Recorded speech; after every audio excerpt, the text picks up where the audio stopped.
In the beginning was the Word, and the Word was with God, and the Word was God. He was in the beginning with God. All things were made through him, and without him nothing was made that was made.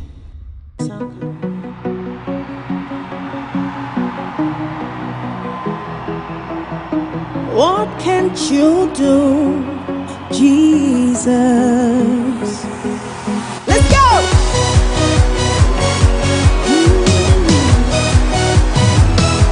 Jesus.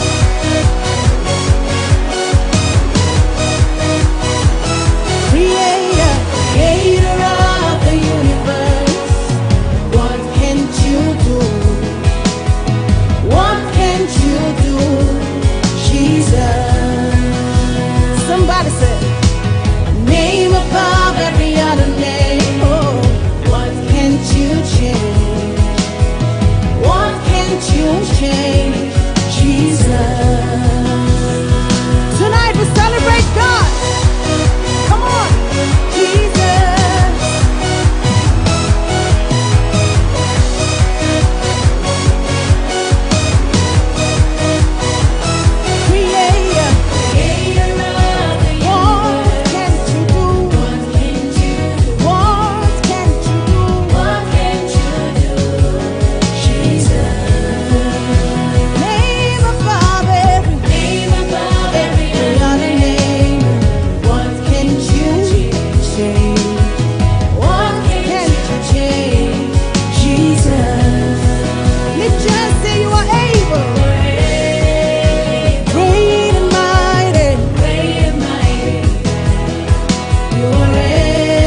Takrady, are you ready? Second Tadifu, are you ready? The Fountain of Grace Royal Chapel presents Prophetic Miracle Festival Prometheus 2017. The venue is Takrady Technical University. Time 6 p.m. to 10 p.m. each night. Date is 2nd October to 5th October 2017. Speakers are Apostle Emmanuel Lincoln, the Apostle of Grace. May you receive the spirit to lift others. Wherever you find yourself in life, God is teaching you something because of your assignment. Your time is coming, and that thing you are going through shall be your story. Prophet Bernard Elbernard Nelson Nation, the Oracle Prophet. Don't you know that your father had a degree, a master's degree in health management and policy? You see, your brother means so. I am among the Bimoba people. You are Bimoba. Come. Jesus.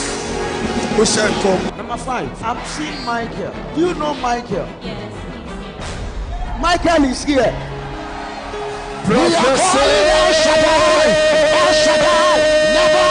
And the host Apostle Ekwansa agree. There is nothing painful in life to sit in the same classroom and be taught by the same teacher, and all your mates are doing well, and life seems to be treating you unfairly. In this life, if you don't have men, your life will be miserable until a particular man appears in your life.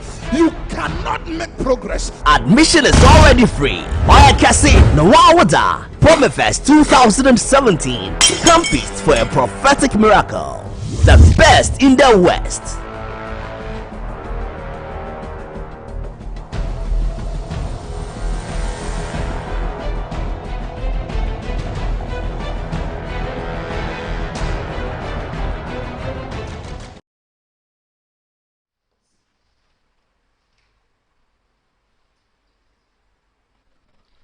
Good evening. You're welcome to another exciting edition of The Prophet's Wife.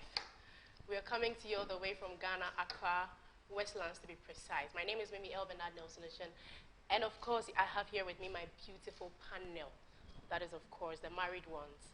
And I have a beautiful, and no, let me not use beautiful. He's handsome. He's a man. Because I'm confused because, something just came up. So he has to sit in for Mrs. Veronica Osei. But then I have here with me my husband, Prophet Bernard Elbernard Nelson Ishan. He's on set with us, and we are coming to ask him questions. He is coming to be interviewed. So if you have a question for him, this is a marriage and a relationship show, so make sure it has to do with marriage. We're not talking about the prophet here. We are talking about a married man of God. But then let me let the panel introduce themselves. Okay. I'm Vera Banaman. Mrs. Anitado. Irajo Ayeboa. Okay, so the first question I'm going to ask you is, you remember the topic we addressed last week concerning the virgin, the man who wants a virgin. I remember someone asked you in church on Wednesday, and you spoke a little about what is your take on that issue, the man who wants to marry a virgin because he is a virgin. Wow. Well, I think that thank you for bringing me to this show for the first time. And I'm just believing God that all the questions you ask me, I'm able to handle them. Okay. Well, I think that it's a great blessing to be a virgin. And every believer, every Christian should try as much as he or she can to remain a virgin. There is nothing like being a virgin. Being a virgin is also a proof that you have been able to honor God when it comes to the area of abstaining yourself from sexual immorality. So anyone who at that age has been able to keep himself or herself has really done something great. Now, for him also to put as part of the qualities he's looking for that he wants a virgin, I think it's good, but it should not be the only thing that he should look out for. What are some of the things you think he should look out for? I think that now whoever you should make up his mind that is looking for a Christian, number one. Look for someone who have discovered his purpose and who is also a virgin. Then I think the rest can follow. Yeah. All right, and my next question is, we are all asking the questions, it's not coming from just me. My next question is on submission. Yeah. instance, if to you, what is submission? A woman has to submit to the husband, yes. And what is submission to you? My view when it comes to submission is being placed in a realm where you can follow the leadership of the man you are married to out of respect. So, for example, when you board an airplane, you willingly submit yourself to the leadership of the pilot. Okay. You don't argue with the pilot. You do it because you know that doing it will help the pilot have the peace of mind to take you to the right destination. So submission is to follow the leadership of your husband with reverence and with respect. So does it mean that, this is a follow-up question. Okay. So for instance, if this letter came about 3 or 4 weeks ago, but it's kind of very delicate, so I wanted to get to speak with someone before I bring it on board. For instance, if the subject of you not being submissive enough comes up when maybe you are angry about something, like maybe, for instance, something happens and then you get angry and your husband says his mind and you also say your mind as a wife, how does that one also? I think that when it comes to the area of marriage, we need to know that whatever we say also enters into the account of the future. So then, if you, as the man, want a woman who is submissive, you should also be ready to show the woman genuine love that is not based on condition. A lot of women are not willing to submit, number one, because of the influence of the world, because to them, the word submission seems to be a negative word. But the word submission is not a negative, it's a positive word. Number two, some women find it very hard to submit because of the attitude of the husband. But if you were a godly woman, you don't look at the attitude of your man before you submit. Okay. Now the question is, you don't say your mind in marriage, you say what must be said. Okay. So if you are not saying what must be said, and you decide to say your mind, what goes against the scripture, then you are not submissive. You take a work setting where, for example, you are married. So if she does something wrong and I decide to rebuke her, I'm not sure she'll be able to say her mind. She will decide to hold on because of the respect she has for me. Okay. Now the same way she relate with me because I'm the pastor, that's how she must relate with the husband, even when the husband is wrong, where she can respectfully submit her reasons without being abusive. So the submission thing, in a relationship, I'm not talking about marriage, if you're in a relationship, should a woman submit, a lady dating a man should also submit to them? Well, I think that you must not marry anyone you can't respect. And part of, when you look at other translation, the word submission is the word respect. Okay. So that if there is a man you can't follow his leadership, you can't follow his advice, when the advice are good, then why must you go ahead and marry the man in the first place? Okay. So I think it's wrong to marry any man you cannot willingly submit his leadership. Okay. Yeah. Papa, please, do you think it's appropriate for a spouse, a husband, to insist on the wife submitting to him? I believe that submission must be natural. So what the husband can do is to show the wife genuine love. And I think that out of genuine love, out of example, the woman will be able to submit if she's a godly woman. Okay. Well, please, my question is, this is a question that goes on anytime or even in my workplace, that the up-and-coming prophets, please, I'm posing this because you're a married man and a prophet. Okay. Love to marry beautiful women. So I would want, and looking at few wives that I know, I mean wives of prophets, they are very beautiful. So I want to know, do you now select based on the beauty? Do you put the beauty first before the spirituality, or she being able to assist you in your ministry? Okay, so then when I was growing up, there were a lot of perception and misconception I had as a prophet.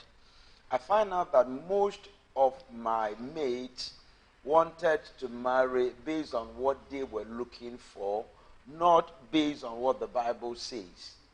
So, for example, to them, they were looking for a woman who can cook. A woman who can cook is not a wife.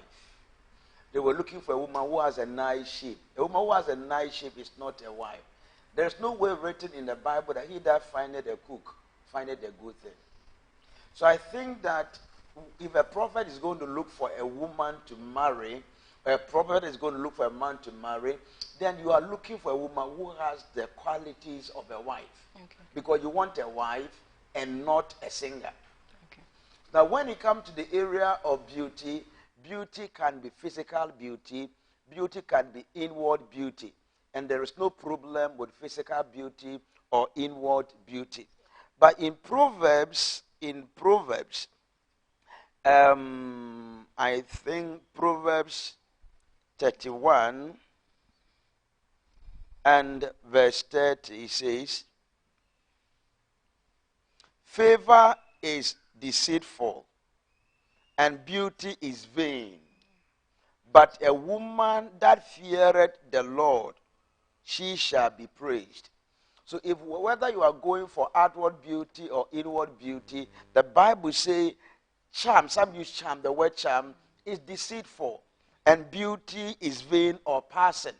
So now you marry a woman because she's beautiful. What about if she can't sustain a home?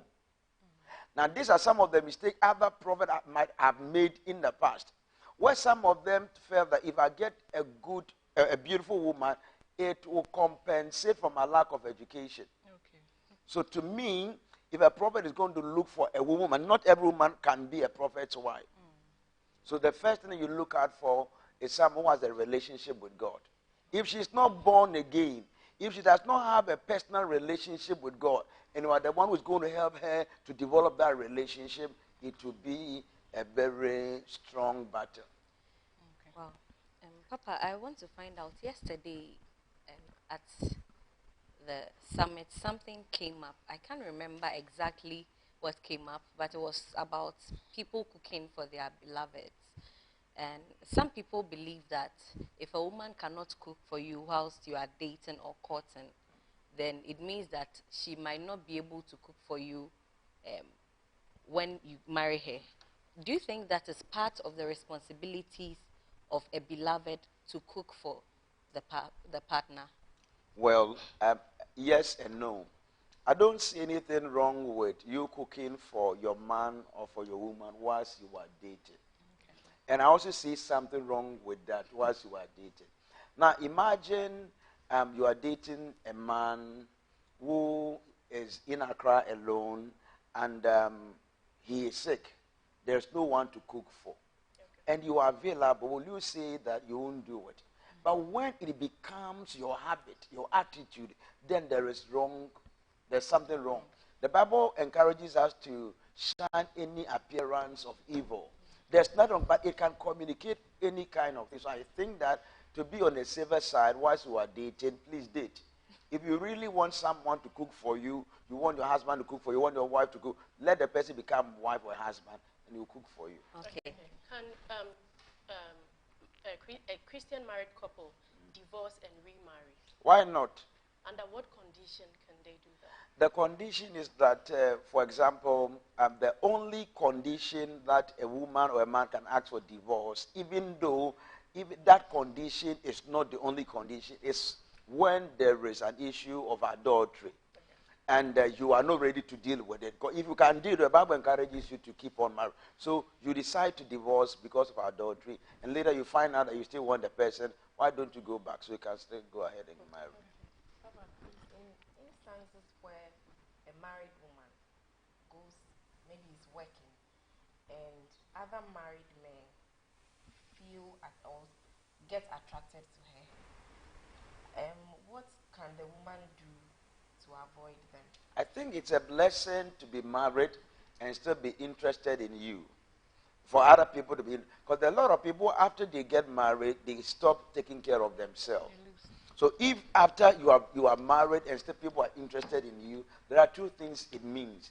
Number one, it means you are doing the right thing. Number two, it means there is something you are communicating that is bringing the married men into your life. So check yourself and find out which side is it coming from and stop that one. So I've said two things. You have done well.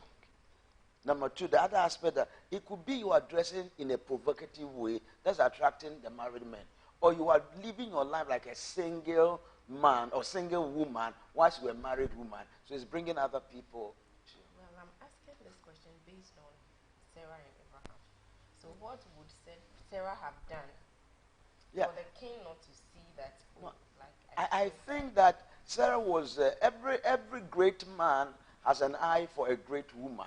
So Sarah was a good woman. That's why other people could see her good qualities and would decide, okay, if she is single, then I would love to marry her. But now that I found out she's married, let me let her go. Okay. You're still on the set of The Prophet's Wife. We have Prophet Elbernard Nelson in the house. If you have a question or a comment, please send in your questions and it will be read out and I believe he will answer it. You have something to say? Please, Papa, I want to know what are some of the boundaries you have put in place in order to protect your marriage and family? Boundaries in which way? Is it my personal boundary? Yes, and then one against the church members, family, extended family. Number one, when it comes to boundaries concerning when I was going to get married to my wife, the truth of the matter is some of my siblings were not in support. And I think that they had good reasons why they were not in support. But the good reasons they have was based on wrong information. Okay. So it was my responsibility to feed them with the right reason. So I said all of them that, and number one, I made them to know that none of them is my mom or my dad. All they can do is to give me suggestions. And suggestions are not commandments. So you choose to obey or not to obey. I thank God for them being caring enough to bring me their suggestions. But the truth of the matter is I'm not going to follow their suggestion. Because number one, when they choose whoever they wanted to get married, I never meddled in their affairs. So if I have chosen who I want to marry, they should agree. Then I kept on explaining things to them. And they accepted. Okay. And all of them gave their support. But I wasn't actually looking for their support anyway. Now, from that time, I made them to know that I am marrying my wife. I am not marrying any of them. So none of them can interfere in my marriage. So the boundary is that none of my family member can insult my wife any day, any time. It can't happen. Number two, my wife can never on any day insult any of my family members. So I started that from the beginning. No family member can come here and say that I came here to sack you. Because this is our home. It is not her home, neither is it my home. Okay. Now, so to show this, every property she has acquired, I make sure that she add my name. Even when it is her money, I don't know anything about it. She must add my name. Okay. So it will not be Mimi Elbernard Nelson. No, it must be Mr. and Mrs. Mimi Elbernard. If I acquire anything, it must be in our name. Okay. So I won't say that, now the car I'm driving now is not for me, it's a car. Because I've told God I'm not going to drive, I'm not going to buy a car until I've been able to settle the church in a place. So I don't have a car in my name. So every car, it's a car. But I made, because we are married, it's our car. Okay. So she can't say, why are you driving my car? And I drive the car more than she drives the car. So the question, everything is for us. If there are times I'll be going, I say, maybe I will use the car. I say, okay. That time, okay, so you I also want to use the car. So it's our own property. So let us do it so people know it's our own property. So that's the first thing when it comes to family members. Okay. I think one of the mistakes I believe I made when I got married was that I brought a lot of people to stay with me. Okay. I brought, in my first year of marriage, there were a lot of pastors with me. So now I've dealt with that mistake by releasing all of them. Okay. So I'm trying to what do you call it, build that kind of bond. So it will be my wife and I. Number three,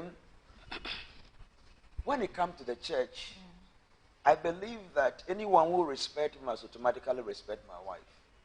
If you can't respect her, then. But then there is a way where people can miss it. And because I'm a pastor, some do it out of ignorance. So when it's out of ignorance, you have room to teach people. So at times issues can come to me and I will not react to it immediately because I believe it's possible the person might have done that out of ignorance. I help the person. But when I see it is something intentional, then I make sure. And I also try to, wherever I am, keep talking about my wife. Papa, there are people who believe, especially women, who believe that it is, I don't know what word to use, but they don't feel comfortable settling down with somebody who is younger than them. What is your take on that? What do you think should be the age difference between two people who want to get married? Is it okay for a woman to marry somebody that she is older than? Is it okay for a woman to marry somebody who is 10 years or more older than her? What's your take on that? When it comes to the issue of age in marriage, I think I don't have any biblical basis to say that, oh, don't marry someone who is 20 years older than you. Don't marry someone. But I believe that if you're a lady and you are going to marry someone, then to me, the age difference should not be more than 5. When you are the lady, should not be older than the man, more than 5 years old. So I think anything between 1, 2, 3, 4 years old, it's manageable. But when it's above that, I think that there might be issues in the future. But when it's the guy between the lady, I think that anything between 10 years is okay. Yeah, I mean, anything between 10 years. Okay, so okay. This is from Sarah Pentine. She said, kindly check Mrs. Adams' microphone. And Rami Watara Elizabeth said, is age a limitation to marriage? For instance, a 24-year-old girl marrying a 49-year-old man. Wow. So it means that this man is over 20 years older than you. That means that you belong to 2 different generations. Now, there's nothing wrong with you going ahead to marry that kind of man, but understand that if you're an African, you need an average of 25 years to bring up your baby boy, and an average of, let's say, 23 years to bring up a baby girl. So at that age that you will use to invest in your children to your husband's age, now that he's 49, and ask yourself at the age of 49 that you're about to give birth to your firstborn, will he be able to take care of all of them? Number 2, when you are 24, the things you want to do are different from someone around 49. When you want to go to the party, you want to be at home. So if you're not very, there will be conflict. But if the two of you understand yourself and you know you can handle it, why? You are in love. Go ahead and marry. Okay. For instance, this question, I've been thinking about it for a long time. If we're always saying the devil is always, attacking marriages and all, but can we also say that a person's environment can also do that? Because, for instance, for instance, you are a man, and then you grow up in a family where your father maybe has about 16 children with different women, and then after everything, he brings the children together in one house. He takes care of them. As a man growing up, if the grace of God doesn't set in, you also feel like it's okay to, because I see this as extramarital affair, like you going to, if you're married to one person, then you go out to have, an affair with someone, pregnancy comes and you go and bring the child. You talk to the wife and you bring their children together. So can this also affect, for instance, if you happen to fall into something like a family like this, growing up, if the grace of God doesn't set in your mindset, can it affect you? I believe that everything that we see affects us. Okay.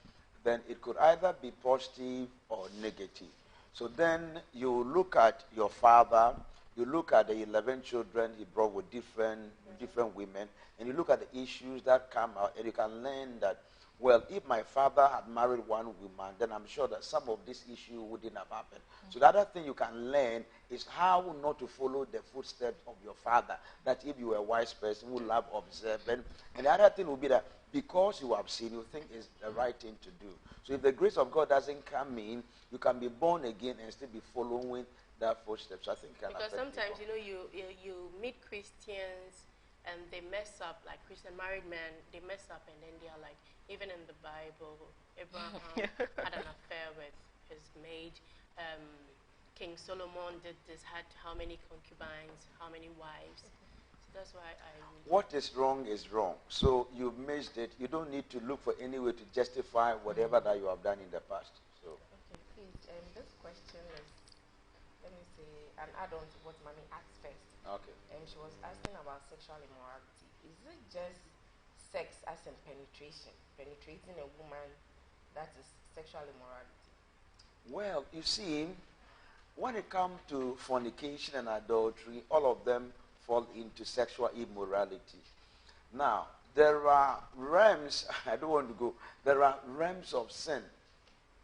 Now, according to the Old Testament, if you have sex, physical sex, with someone you are not married, you have committed fornication. If you are married, you have committed adultery. But when Jesus Christ came, he took us to a step higher. Okay. That realm, you don't need to have sex with someone. As you look at the person lustfully, and you undress the person in your mind, that is sexual immorality. You have already committed. Okay. Because that is something I'm adding it to what you said. Yeah, I see myself here. Okay, for what you said you asked if just penetration. So you see a man of God, let's forget about a man of God, a man who is not married, okay. And then things maybe, having fun with someone. The person is not even here, maybe on phone. They are having fun on phone. Maybe they are, I don't know how to put it, like, they are phone sex. Okay. Yeah. They are not married. No, they are not married. That's fornication. Okay, because there's no penetration. Fornication. Even when your mind imagines it and you are enjoying it, you are sin. That level. Yeah. Wow. On a more serious note, that's fornication. Yeah, I'm very serious.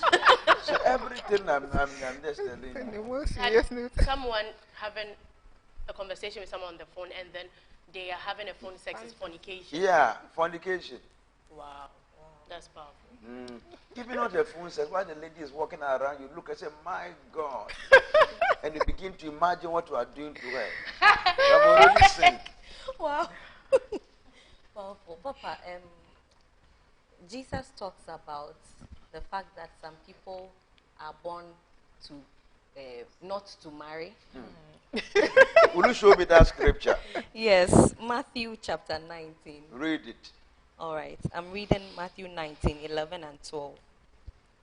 He started by saying, this teaching does not apply to everyone, but only to those to whom God has given it.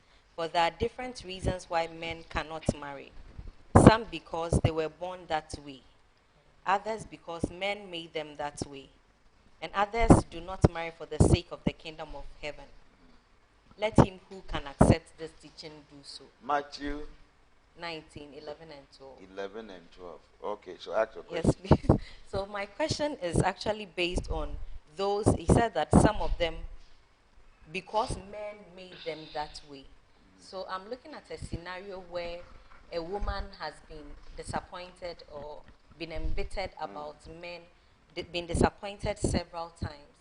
So at a point in her life, it's not like she doesn't have feelings for men. She does. But then she begins to think that maybe this whole marriage thing is not for me. Let me now go and enter a convent. So what is your take on that? Don't you think that such a person with her feelings still in her, don't you think that she might cause havoc in the convent? Well, I think that God respects our choice. So whether to marry or not, God's take is that two is better than one. But there can be two that can also be better than one, according to Apostle Dada, the wife. Yeah, so I think that the fact that you have had a lot of disappointment in relationship and marriage, it doesn't mean you are not made to be married. The first question you have to ask yourself, what kind of men have you been going out with? Now, all this relationship, how have you been handling them? It could be even the problem is from you and not from the man. It could be they are from the man because you meet the wrong people. So now change things and reorient your mind when it comes to relationship. But if that becomes the reason why you want to go to the, what do you call it? Then there can be a problem. Because the foundation for doing that is already wrong.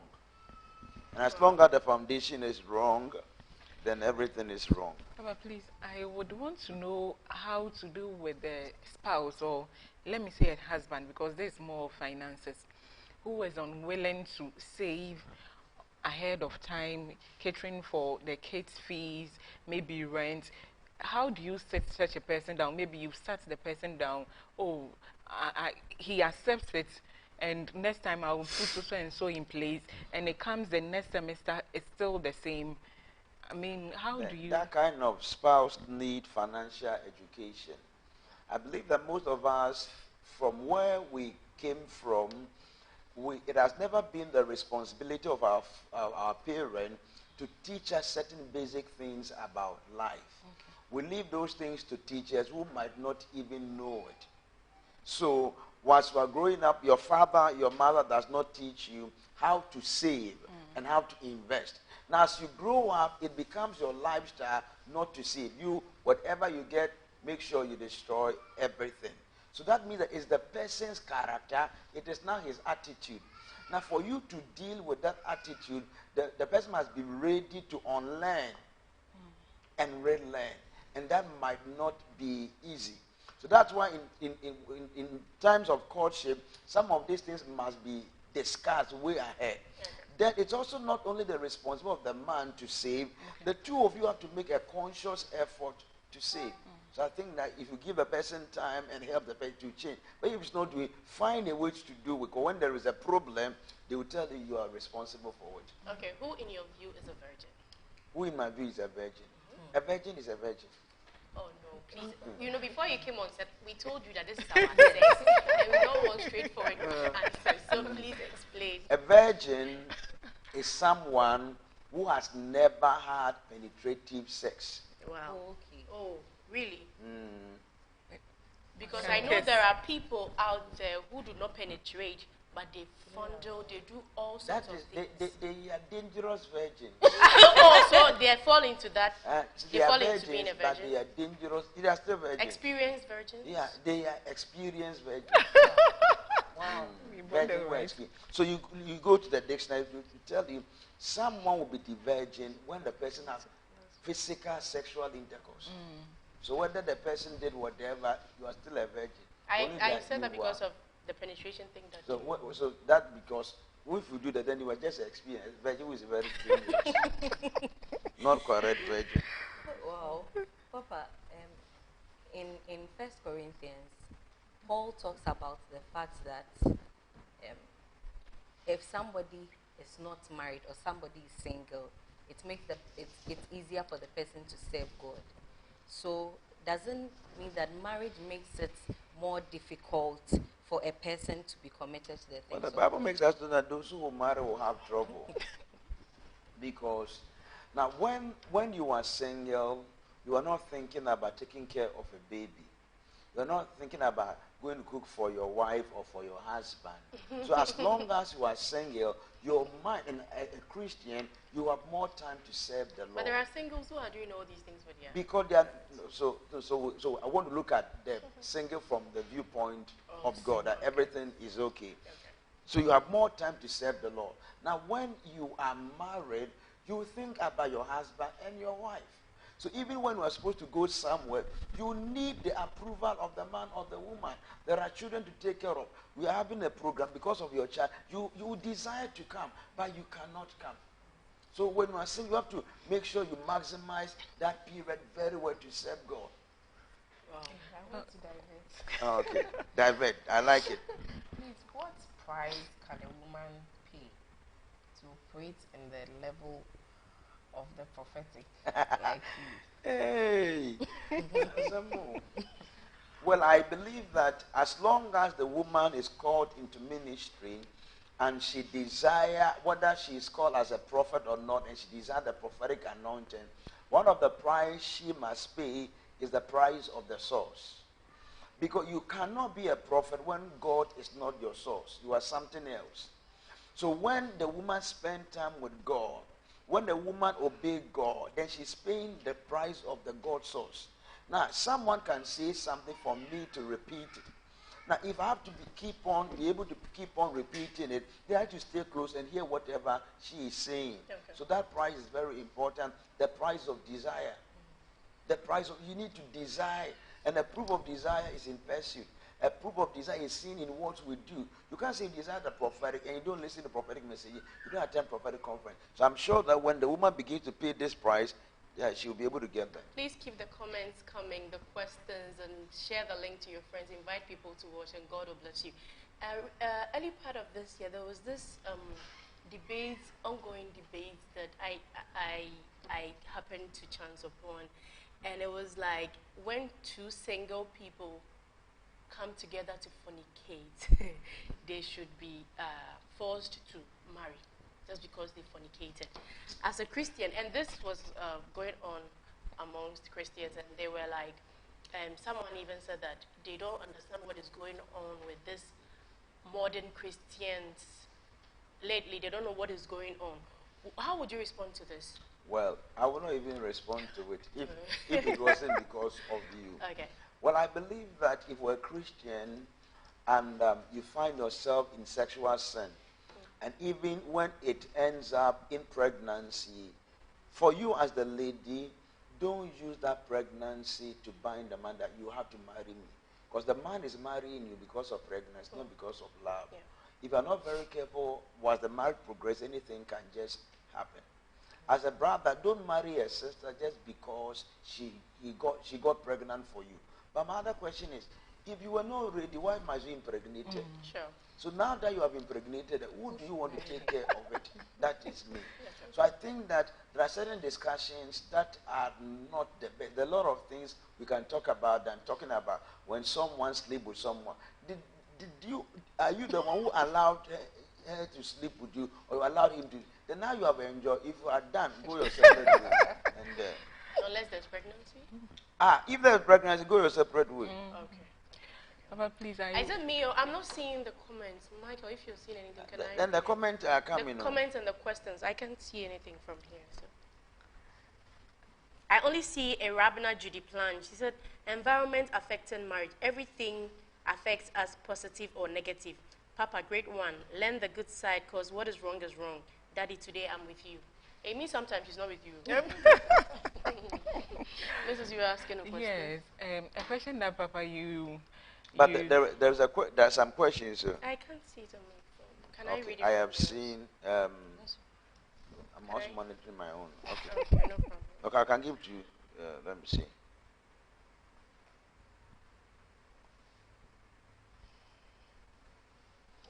can start from here. When I can give me. Okay. Thank you. It was something you said during the conference, just ended. It's difficult to ask, but... Oh, ask. Ask. Please, do you think there are some things you should have done or you shouldn't have before marrying? And if Personally? yes, and if you are to remarry, will you choose your wife again? That's a very difficult question. There are a lot. I will answer some and I will leave some. There are a lot of things I have done in the past that if I'm given the opportunity, I'm sure I will not repeat them. There are a lot of things I have done. I wish that I did not date as many women as I dated in the past. Okay. I wish. And so there are a lot of things, but except you want to know some of the things. Yeah. Few or them. two. I think that one of the things I wish I had gone for counseling. I did not go for counseling. Yeah, I did not go for counseling with my wife. Why? It wasn't out of pride, but at the point we're getting married, my mind was made up. Okay. And I told myself, whatever happens in this relationship, I'm responsible. So even if we go and we find out that, forgive my language, she's HIV positive, it won't change my mind. If we go and we find out that she can never have sex, it won't change my mind. So I believe it was responsible. She can never have kids? No, have sex. Oh. Yeah, I mean, maybe, I'm not sure you don't have.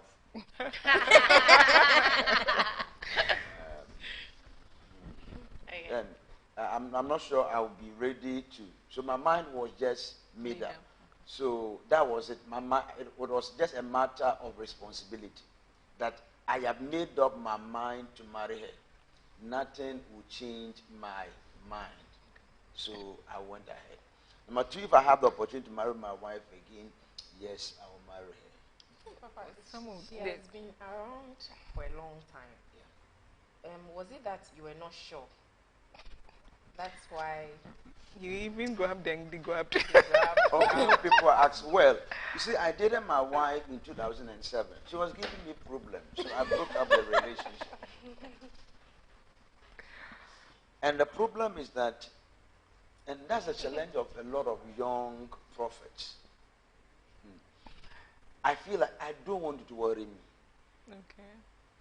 I am so focused on my assignment that anything that seems to become a burden, I run away from. So at that time, I saw the relationship wasn't working. How wasn't it working? I never had any gifts to give to her. If we have to go somewhere, we have to walk and walk and walk. So I felt that she has been a burden and I become a burden to her. Okay. I mean, I don't remember whether you had any birthday where I gave you a gift. How am I going to give you a gift as a birthday present? So one day when I sat down, I said, well, look, I should let this lady. Then I was about to start the church too. And I felt like I should let her go. So I called her and we sat and we talked and I said, well, listen, I can see every day, give me your money, give me your money. I keep on taking your money. And I think there is every man prides in having the ability to provide for the special one. But I can't do some of these things. So, madam, let us call it off. Then we call it off. Then I went in another relationship. I was so sure. I knew there was something about her that made me to know I was supposed to get married to her.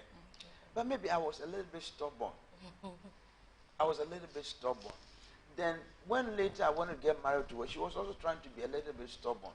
So it's like we were two stubborn people trying to and she was the one telling me that someone had received a prophetic word. I should go and marry the person. I remember some of the ladies I wanted to go out with, I'd come and talk to her, and she would be calling them and be talking to them on my behalf. You remember Gifty?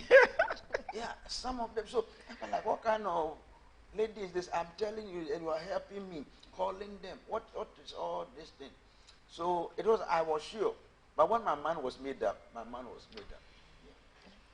Oh, All right, please, can I read some comments, please? Collins, Uncle Ellie said, thank you, Papa, for that insight into submission. I think it's been overly taken to be the man taking absolute control over issues without heeding to the wife on any matter. Okay, yeah. That's fine? That's okay. You don't want to add anything to it? No. Okay. Rami Watara Elizabeth, I thought I read that. Ooh, I've read all these. Okay, Alfie Patton said, Prophet, is it self-righteousness for a prophetess to desire to marry a prophet or man of God only, not an actor, although he is a God-fearing man? Well, I think that the Bible never said he that married a prophet. So your focus should be, I want a wife, I want a husband, and don't put title. Okay. I want to marry a doctor. If you don't get it, we'll see what will happen. All right, this is from Sap. What is the best way to handle a woman or a man from a broken home? I'm asking this in regards to men or women from such background who seem to have a tough time sustaining a relationship due to what they've seen or experienced at home. Thank you. I think the first thing to do is to be able to let the person go for counsel. That as long as the things she has seen in the house are not the best, then she let it go and keep on learning new things. And I'm sure that will be okay. Nana Yadankwa, Daddy, please, why are some people so attached to their family's negative traits, ungodly principle, and it's difficult for anyone around them to help them see that those situations, when not dealt with now, may cause a terrible issues on themselves or the people they're in relationship with? How do you deal with such people? Well, we are in a generation where everything negative seems to sell. And so people will rather build their life around the negative things of their family unconsciously, because you are in a family where every young lady who is supposed to get married had about 1 or 2 or 3 children. and you see them that they are not doing anything that would predict that they will get married without having a child. So they keep on doing the same thing they have seen other people doing. That means they like the negative, so they walk into it. Okay. James Nelson Dugan said, please, sir, do we marry because of love? You have asked a very powerful question. I believe that in deciding to get married, one of the things you need to consider must be love. But love must not be the first thing you consider. As a Christian, the first thing I've asked to look out for is for a man or a woman who have a relationship with God. Number two, someone who have discovered his purpose. And number three, someone who is pursuing his purpose.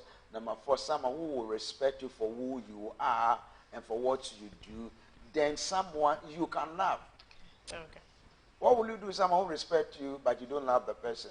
So don't marry anybody you think you don't love. Akofa Kofigan, God bless you, Papa. You're talking wisdom to us.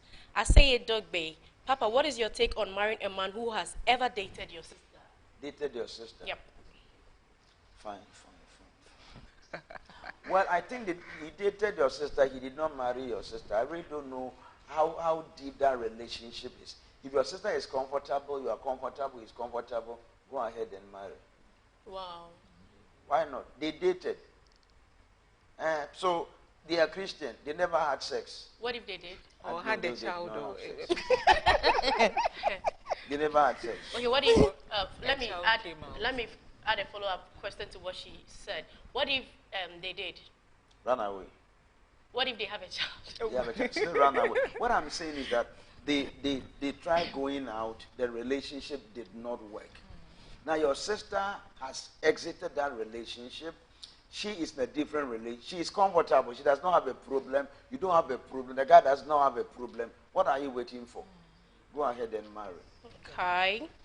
But if your sister has a problem and you think it's not right, because I can't give any biblical basis to tell you that someone dates your sister. It did not work.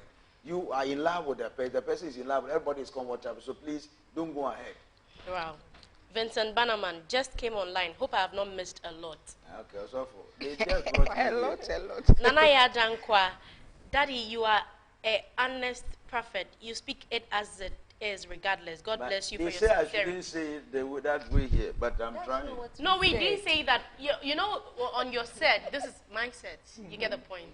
On your set, you know the questions. They said the question. The answer is like straightforward. And for us, our set, we want you to. You are the executive producer, all right? But then we want you to explain further for the people to understand what you mean. Anamibwa. Yes. Okay, Yes. that's fine.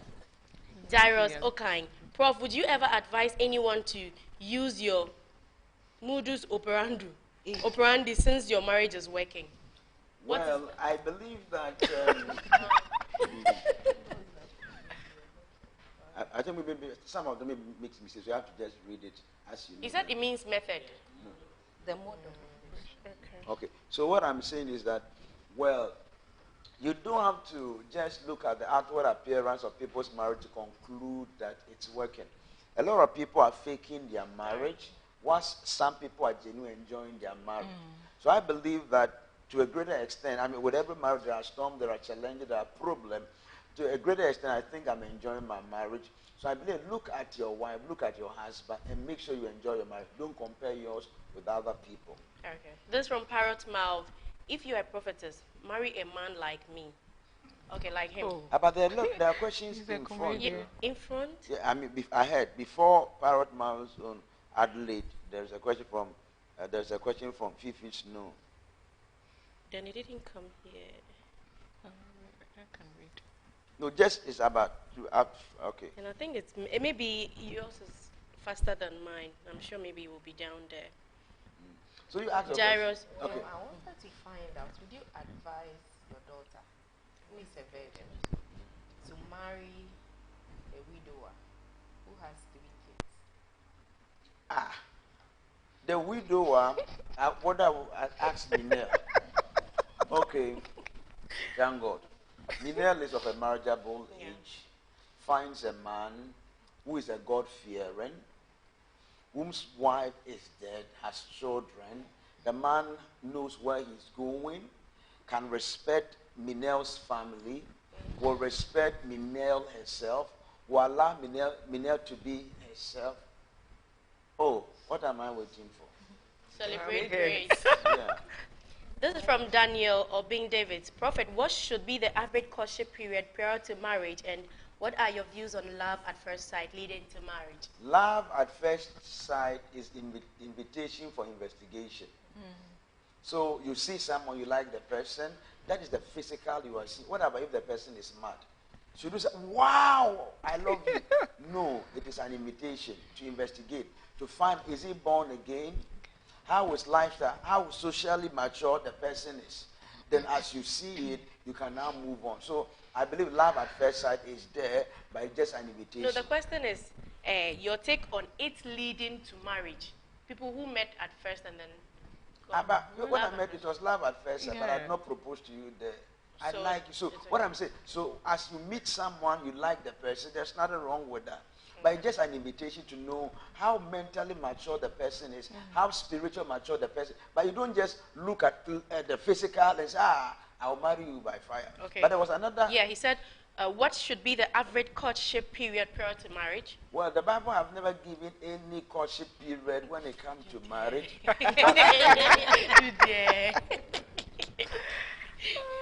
but you have to listen to me. I can't even hear me quoting the Constitution of Ghana. I'm a prophet. Yeah. But I believe that don't date anyone for more than 4 years. Wow. And don't date anyone for less than 2 years. But it depends. 2 years. More than 2 years? I'm telling you. Less than.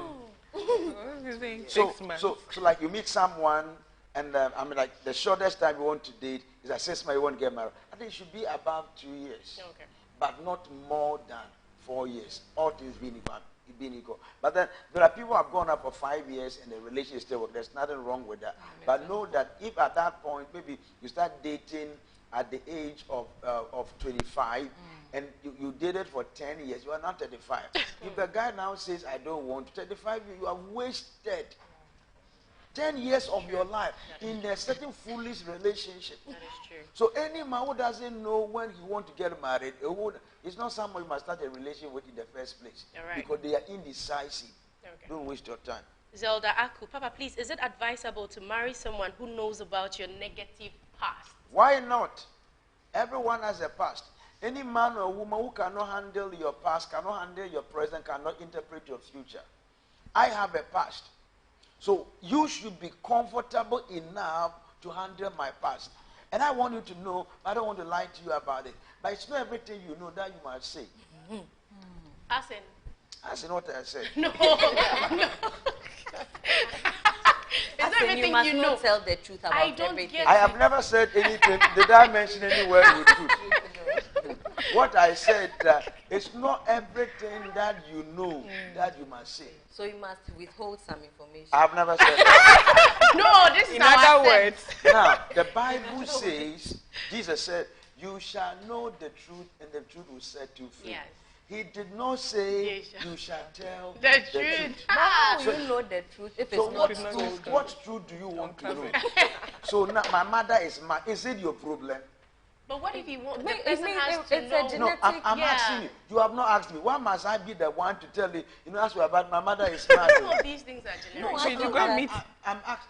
Have you asked that question? No. So why must But should it be asked? Why not? You should. Are you thinking that is everything I did in the past I've told you? I have told you some of the things I have done in the past. But I have not told you all of them. Because some of them I've even forgotten. Yes, but something like what the madness thing, it's been generic. It's what I'm telling so listen to me. Oh, you yourself have been mad I meet you right now. What if you have been mad before? What must I tell you? What are you doing with that? So no, what I'm saying, I want to get. You get me wrong. Okay. We just met. We are dating.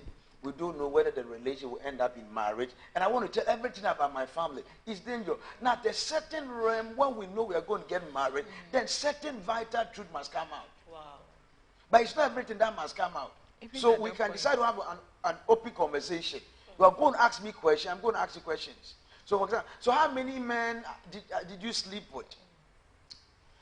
Well, and you slept with over 200 men, that can scare the guy away. So I would say that, well, I've slept with a lot of people, so how many, I can't really tell. Hey.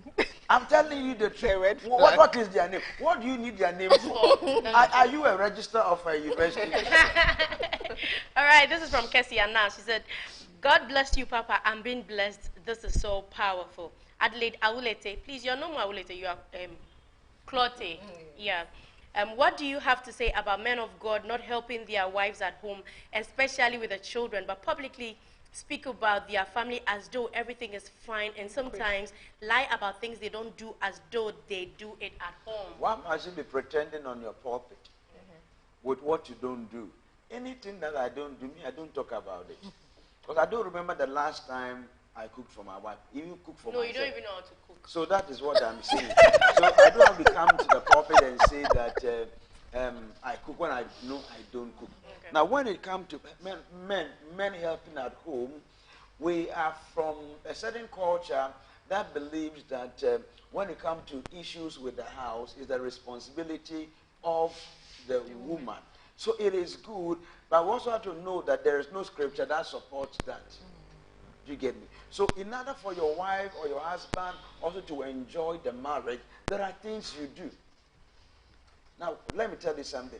Now, because we had a lot of people staying with us, personally, I've not been able to serve my wife as I wanted to do. But since all of them left, by the time when she woke up, she had to take the children to school. Before she returned, I've already done my side of sweep. Please, don't let me give you history. Don't give me the history now. So I'm telling you, so I sweep. Whether I know how to sweep, whether I know how to sweep very well, not my side though. Whether I know how to sweep or not, I did my best. Not that I did not help. You get me? So I believe that when it comes to helping at home, you have to help. So that means that's what there's no work here. I don't remember the last time I washed. Not because that's the responsibility of my wife, but if the washing machine can do it, what must I do? This is from Fifi Snow. Thank you, Papa. And please, my question is a prophesied marriage from a powerful prophet and obeyed and got married, and also on Thanksgiving Day in the church was again prophesied that the firstborn is twins. But till now, no babies, but the marriage is working. Papa, please, what is your advice to this couple, Mr. Abba? Okay, so now, you said the marriage was prophesied. Yes. I believe as a prophet, you don't marry someone just because you receive a prophetic word. This is because when God sent the Holy Spirit to impregnate Mary, and God saw that there was confusion, God now decided to speak to Joseph. So when Joseph was sure, the two of them went ahead. Okay. So I received a prophetic word, I'm going to marry you. It's powerful. Who is the prophet? Because issues about, prophecy connected to marriage are not given to boys. So as long as it's a mature man of God, you believe in his ministry, then you take it. But I've also found out that most of the prophets concerning marriage, most of the time, the people are already dating. From my point of view. So whether your marriage is prophesied or it's not prophesied, there will be a problem. What about if God tells you that I'm going to bless you with a car tomorrow, and the day God bless you with that car, you have an accident with that car and you die. It's not the car that kills, it's how you handle the car. Yeah. So it is not the prophets that will kill, it's how you will handle the marriage. Number two, the fact that there is no children, and it means you have to work extra hard. There are things you have to do with. In case if it's a personal problem, call me, let me show you what to do. You have to sow seed. Because that's what I did. When they told me I can't have a child, I kept on sowing seed. And now I have 2 children to the glory of God. So your children are in heavenly places. Okay. You need to learn what to do to bring them to the earthly realm. Okay. Wow. Okay. Jethro of Pei Asari, is it good to marry a lady who is older than you? Why not? You find a good Christian who is matured, who loves you, who will not become a mother to you, but become a husband to you, who is spiritual, who is socially matured. What are you waiting for? But you did not tell us the age, so that's the answer I'll give you. Bless Estelle. Daddy, please, is it good to date with our heart or not? Never fall in love with your heart without your mind. Kessie Anas. Daddy, how do you build friendship with your partner? So I said it that most married people after marriage stop being friends. So most people are not friends, and at times it's not their fault. So the things you used to do before you got married, make sure you keep on doing. Eat together, laugh together, bath together, do almost everything together. As you do it together, you become close. But when you stop it, so make sure you do things together. Diana Saki, in a relationship, who should love more, Everyone the man or woman? Everyone should love. But the Bible makes me to understand that husband, love your wife. Ecclesiasticus said, that's very true, Papa. Never marry anyone you have dated for less than 2 years. Powerful. James Nelson said, please, why? Please, why? Why? Ask the question. Ecclesiastes said, I will never allow my daughter to marry anyone she has dated for just 1 year. Never. Ronald Nkansa Ejekum said, this one, dear Prof, I don't side with you. Which one? I don't even know. So come again. I'm not here for everybody to side with me. Yeah, definitely. Ignatius Nikwe no Udamite said, there is no error in marrying a man who knows your past. Ecclesiastes said, I'm enjoying today's program. Papa, you do all. Eugene Okreku Amponsa, Prophet, God richly bless you for your input in the kingdom of God. Please, I want to know how long did you court Mimi before marriage? Thank you. Well, I proposed to my wife January 2013. I married her, March. I don't remember. Have you forgotten?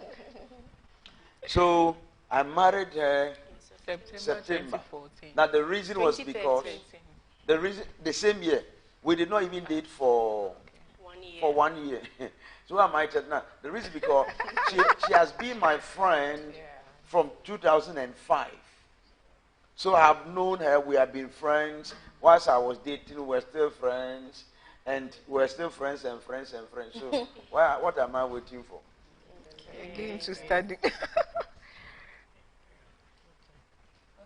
Papa, can I ask a question now? Oh, ask so me, I'm here. Okay, Papa, concerning wedding vows, I've heard a lot of school of thoughts about it. Some people don't understand why it must be edited. You know, the traditional one that we used to hear all the time was for better, for worse, for richer, for poorer. And then there are new ones coming up for richer, for richest, and all that. What is your take on that? We don't know whoever wrote the wedding vow. Okay. We can't say whether the person was born again or not born again. We can't talk about the depth of the person. So then, if I'm the one going to get married, and I find out that I am going to enter into an institution, I'm going to say, for richer, for poorer, whatever your mouth says, that's what your mouth attracts. But also in the name of trying to, going deep with God, there are things we must not touch. But the most essential one, we must go with it. But it's better you write your wedding vow, that is scripture, and you go ahead with it. Right. Aseye Dogbe said, Prophet Bernard Elbernard, can I please have a word from you? You are blessed. Jairus Okai, I need to clarify my question. I heard Prof saying he never had counseling before marriage. If you had the chance, would you want to have a post-marriage counseling? And would you ever advise anyone that he or she could marry without counseling? Well, I think that one of the things I would tell people is that we are not the same. The fact that I do something doesn't mean everyone must do the same thing.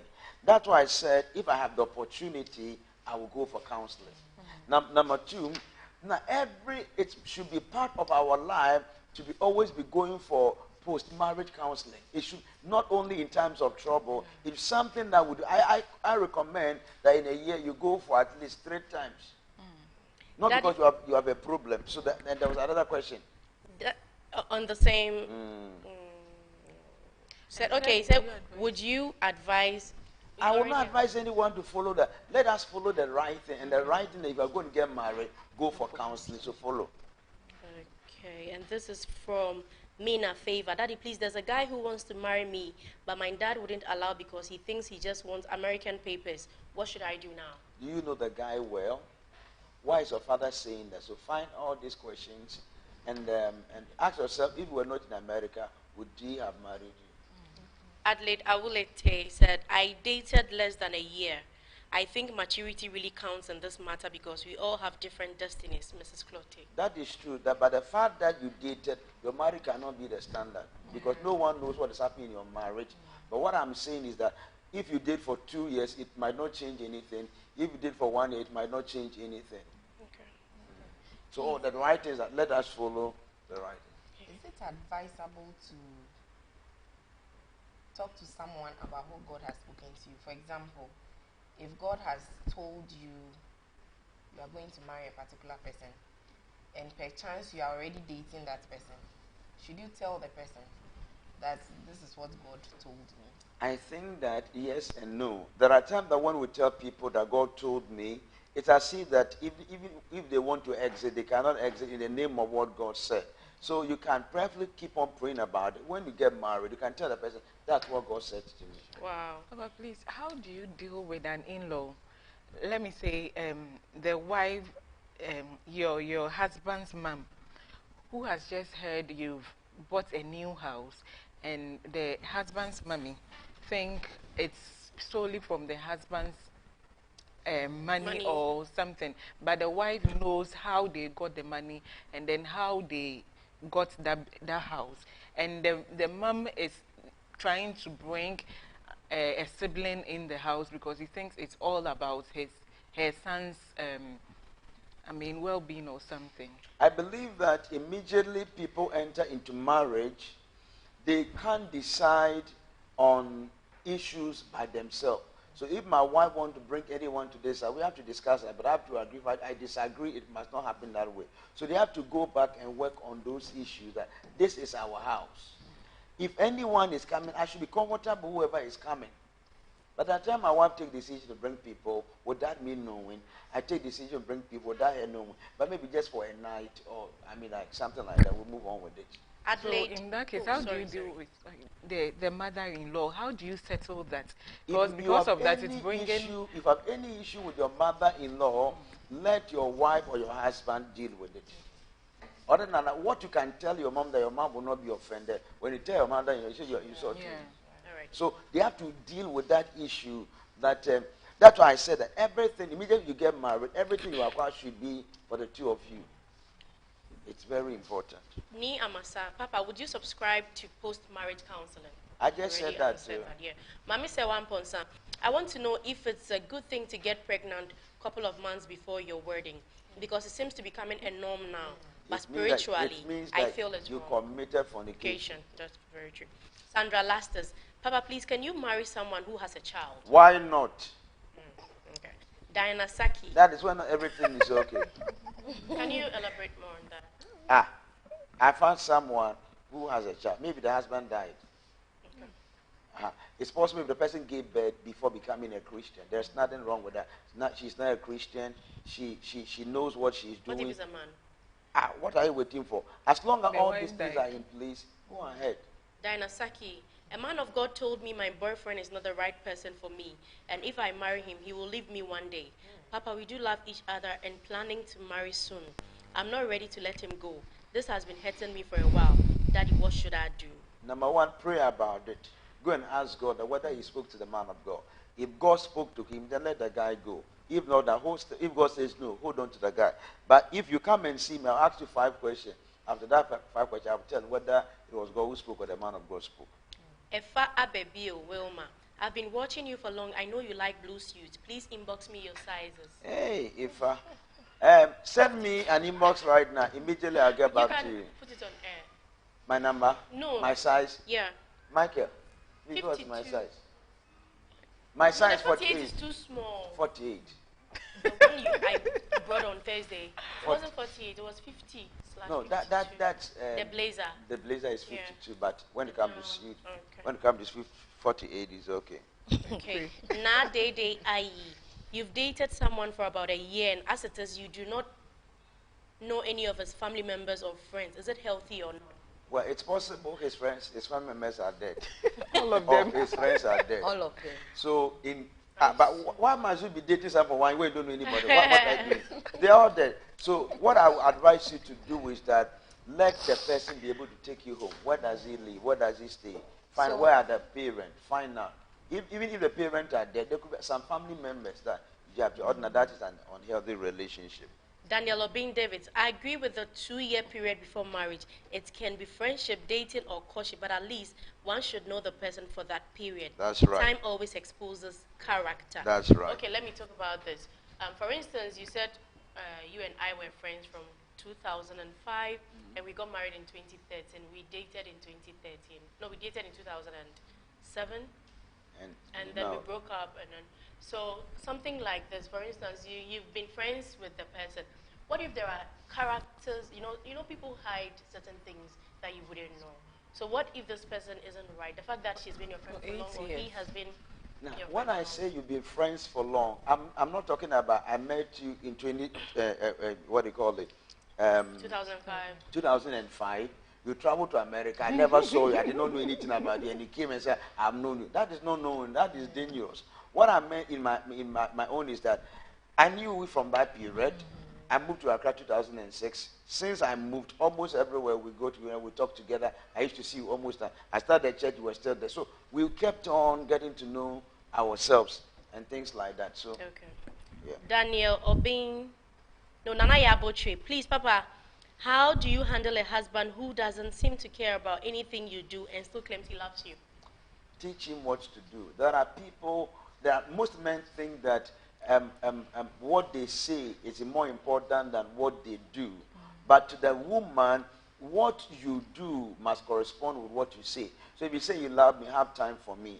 If you say you love me, don't insult me. If you say you love me, then don't do things that will hurt me. So I think that help him to understand that as he said, he should do it. Nia Masa, Papa, please, what advice would you give to a man who caught the wife in a hotel room with 3 men, apparently ready for an act? The act did not come on.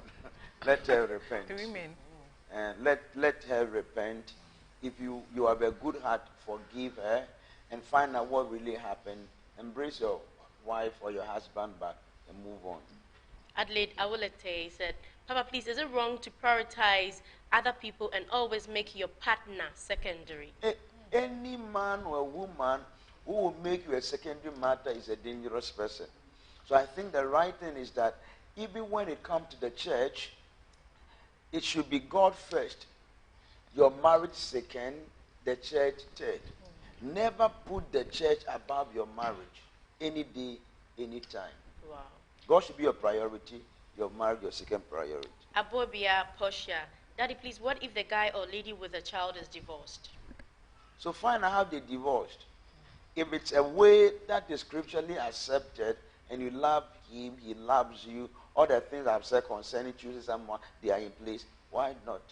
Vincent Bannerman, size 48 for suit and 42 for shoe. Yes, Senior Pastor, thank you. Efia Owusua, danger, you should know his family and friends. You may be dealing with a fraudster. Mohammed Isa, can you marry someone who value friends than you? Run away. Magdalene A. Grant, Papa, please, if you get married to a man and then later a certain man of God tells you that God is not in the marriage, what should you do? What is God in it? You are married. Whether the man of God likes it or not, God must be in it.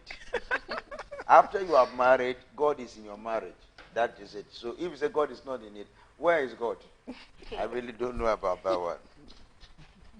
Princess Fiona Boahin, Daddy, please, is God against polygamy? Because in the Old Testament, there were people that married more than one. The Bible says that he that findeth a wife, not he that findeth wives.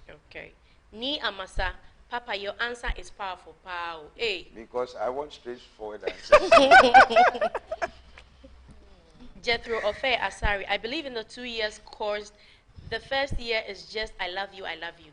After the first year, you begin to see real character.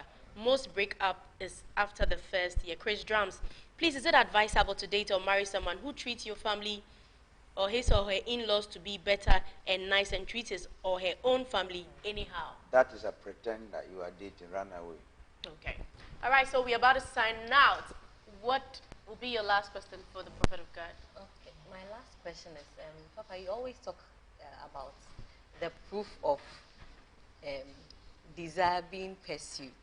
So what if there's a situation where 2 people are already in a relationship, but it seems that the lady is the one who is always pushing? It's like the guy is not forthcoming. The guy behaves as if he's not in a relationship, but it's the lead that is always trying to make the relationship work. That is a dangerous relationship because by nature, men reaches out for whatever they are looking for. So if you're in a relationship where the man is not reaching out for you, are the one putting in all the effort, please, it's a sign that when you get married or when you progress into marriage, you need to pursue the man. If you can't do that job, get out. Okay, Papa, I want to know if there is a clear-cut responsibility for a man in the marriage and that of a woman too. I think that some of them are established by society. Okay. So they believe that the man should be the one who must bring the money home, but to me, the two of us must bring money home. So it becomes our money. Everything in the house we are supposed to do it. But it comes a time where one person knows something in a man better than the other person. Now, what's wrong for the person to do it? My wife used to drive better than me. Today, that I know how to drive. Good. Actually, I taught you how to drive. You should say that. Thank you. So there are times when we are going somewhere and the drivers are not around. I think I prefer her to drive because I think she's better than me. Now, if there are things I can also do far better, I say, Madam, let me do it. So I think that. Okay. Which two things would you advise that married couples should do to enhance their relationship? Keep on being friends. Friendship means that share everything, do everything, forgive, because friends forgive. Yeah. Keep on doing things together. Number two, make God the center of your life and your marriage. Okay, I think I have some few comments here that I would want to read before I wrap up. This is from Martha Ampoma. She said, bless you. She also said, this talk show is everything. Thank you. God bless you.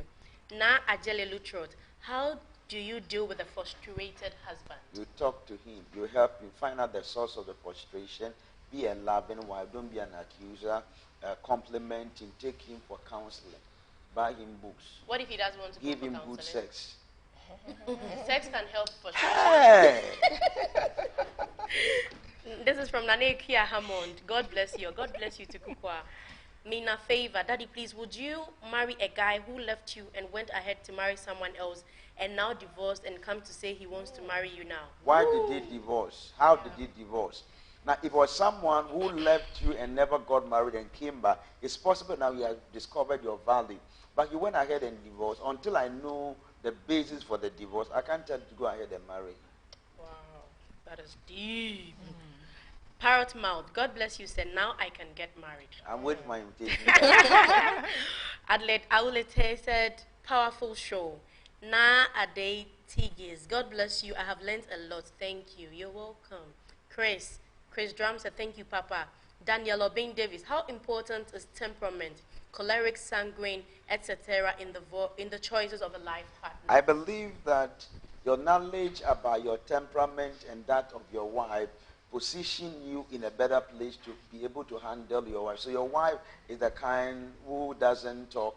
You'll not be forcing her to be like every other person. Wow. Vera Norman Ado. God bless you all. I am thankful for all that has been taught. Eunice Emisa Abam. Hey, Mrs. Abam, we miss you. Papa, please, what is advice for a friend whom hid her 4 children and got married to a young man, but told the man that the kids are for a sibling deceased? Thank you, Papa, and please, what kind of seed should we sow? Okay, so about the friend, what I would say is that the person lied. Everybody has lied before. But when you find out about the lies and you can forgive him, forgive her, go ahead and marry. But the other thing I will tell you, if he kept all these things, then from the beginning there was no marriage. Okay. In Shiraban and Amakuto, Papa, God bless you. Question. I have really learned more. There was kind of seed. Seed. That's Oh. Mrs. Abam. Eh. See me. You call me. She's on the page. Yeah. Okay. Eric Anderson, Papa, this is beautiful. Thank you. Frank Kwesi Opokudas. Pastor reply his Facebook messages personally. I personally respond to my message. So today at 9:30, I'm responding to all my messages. I do that on Saturdays. Okay. Ecclesiasticus episode 22. Powerfully powerful. Hope you know that tomorrow is joint service. So. Martha Mpuma. Please, is it advisable to marry a man or woman younger than your children? Ooh. A man or Or a a woman woman, younger than your children? that's another child in the form of a husband or wife. Excuse me? That This is president another now. child President and packaged in the form of a husband or a So wife. what is your take on that? Is it okay? But I don't know your taste. I don't have any scripture basis to say no. You which know, president is that? Who so married I Letitia? think that if you are comfortable with it, your children are comfortable with it, and everyone, what are you waiting for? Aye, Godfred or Bing, Papa, you are deep. Go there, go there. Nanaya Aboche, Papa, please, how do you be a friend when the other party doesn't want that friendship? Is it in marriage? Yeah.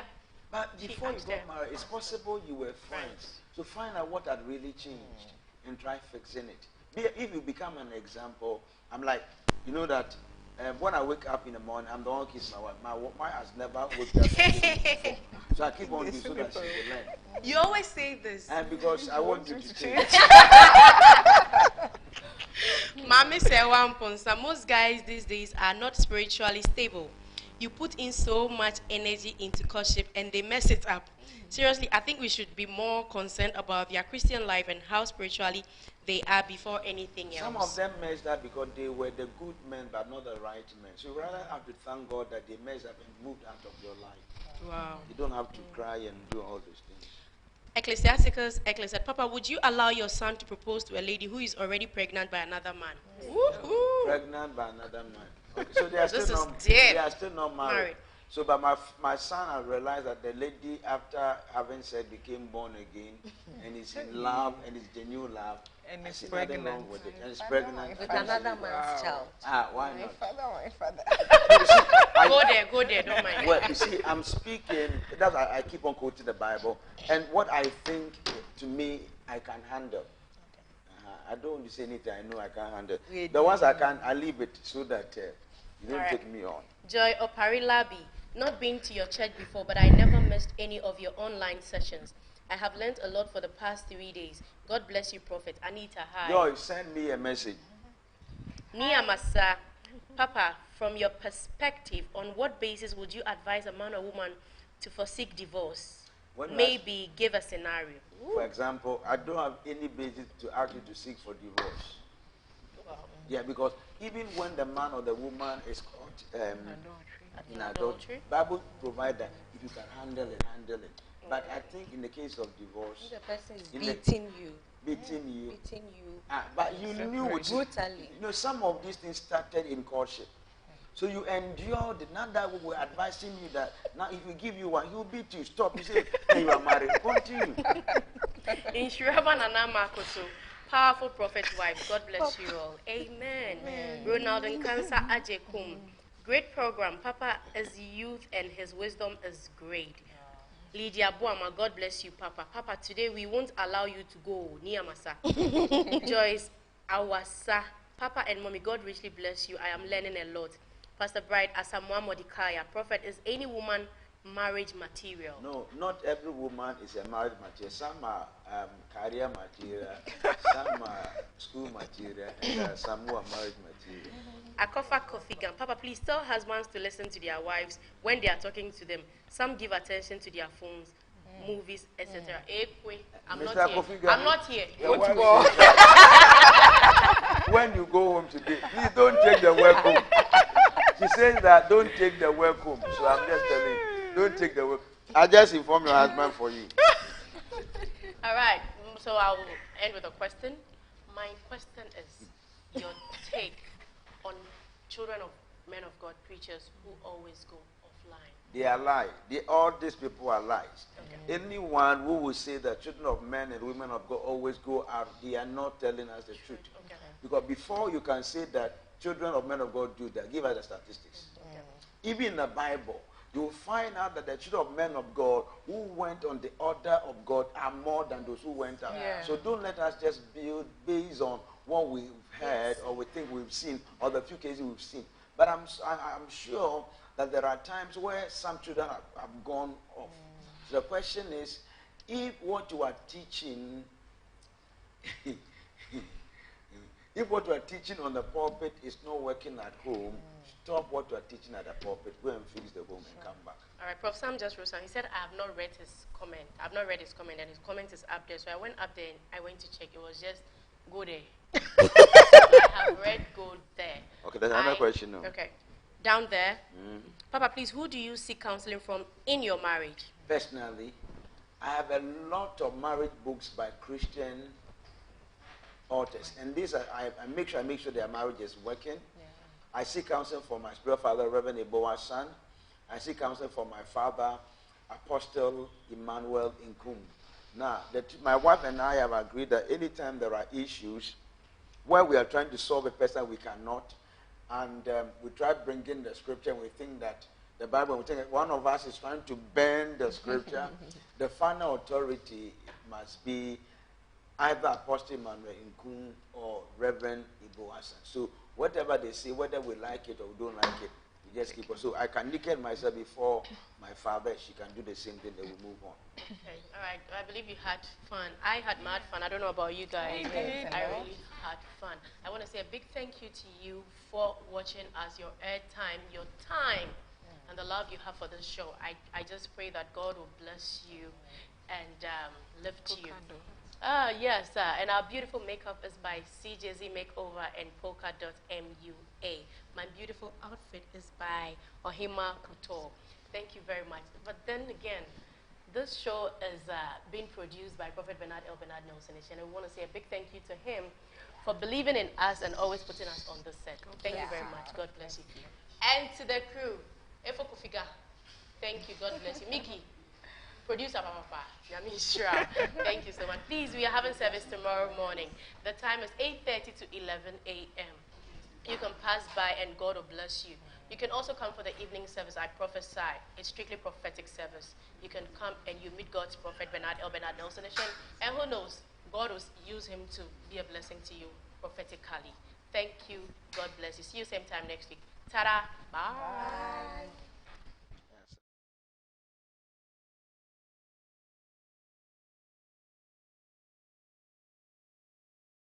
In the beginning was the Word, and the Word was with God, and the Word was God.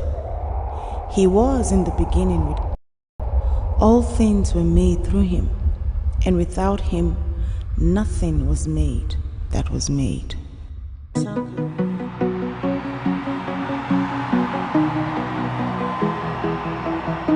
What can't you do, Jesus?